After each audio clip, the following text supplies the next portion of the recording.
Again, East Africa will again see Kenya going to the polls before the end of the year. Political parties have launched their campaigns.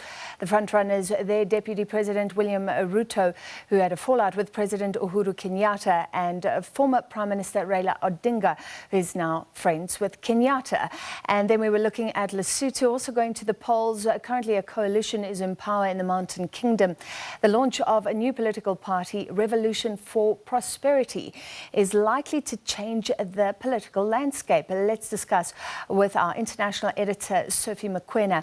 Sophie, thank you for being with us. So let's start with Lesotho. The new party has launched its manifesto. What are they promising? Well, Francis, what the leader of the party spoke about yesterday is that they want to change the lives of Basotho.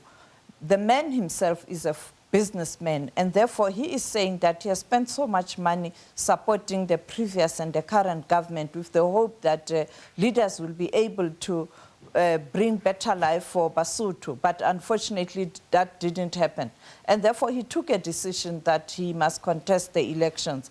And therefore, he's promising good governance, fighting poverty, creating jobs, and building a better economy. But when I spoke to him earlier this year, he spoke about the reasons why he decided to join the politics, but also saying that he is quite confident that he will be able to slug it out with those who are currently in politics, with him not having experience in politics. Let's take a listen at what he said to me then.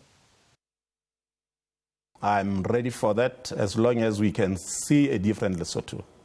I'm ready for that. I knew exactly what I was doing when I got into politics. I knew exactly what I was getting myself into. But the goal is one, to try and save our country. If we can see a different Lesotho tomorrow, then we will all be okay. I take a government, running a government, same as running the business. We have had a lot of challenges in business. We're expecting to have a lot, even maybe more, in politics. But we are prepared to solve everything that will come on our way, as long as at the end of the day we can get to where we want to be as a nation.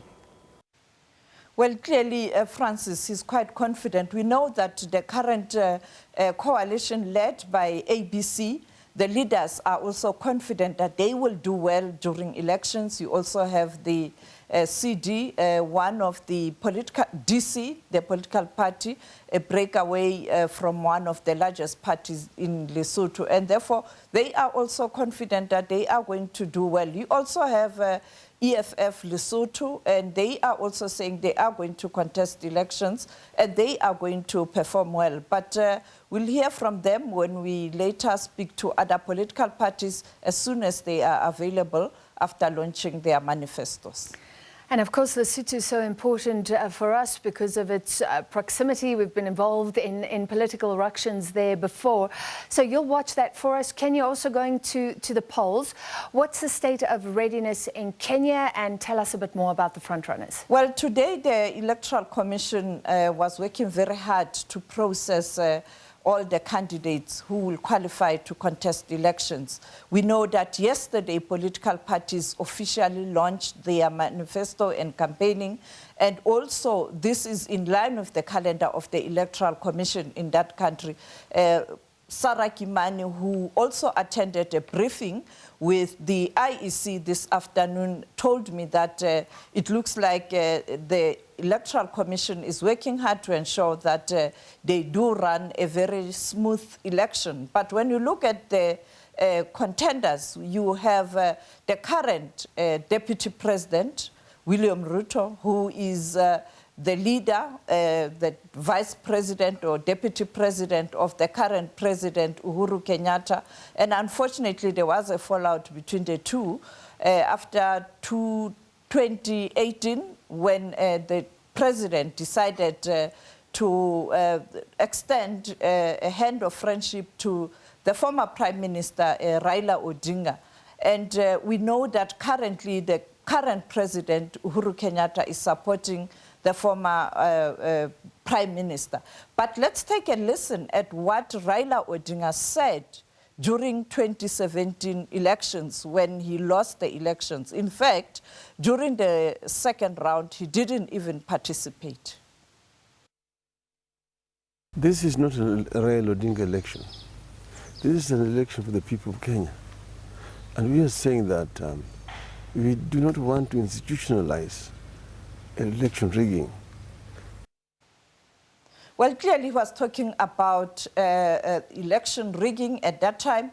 And at that time, Willam Ruto was very close to the current president, Uhuru Kenyatta. But let's take a listen at what Willam Ruto said to me at that time when I was speaking to him around the issue of concerns around the elections in that country in 2017. In a democracy, the supreme will of the people confers credibility. The supreme will of the people is expressed in a ballot. So, 7.6 million Kenyans went to the ballot. They chose to vote. Other Kenyans chose not to vote. They participated by not voting. The Constitution, which is the ultimate law, provides certain thresholds for a person to be confirmed as president. 50% of those who vote must vote for the candidate who becomes president. In this incident, 98% voted for President Uhuru Kenyatta, so that threshold is met. You need to obtain also 25% in 24 of our 47 counties. As we speak today, we have 25% in 44 counties. We have again surpassed that threshold. So the two most important parameters for legitimacy of any election have been met. Number one, the supreme will of the people of Kenya has been expressed in a ballot. And number two, all the constitutional thresholds have been met. Well, that was Willam Ruto in 2017 after they had won the elections with the current President Uhuru Kenyatta. But as I pointed out, right now, they don't see eye to eye. All right, so watching developments around democracy on our continent, thank you very much, our international editor, Sophie Mokwena.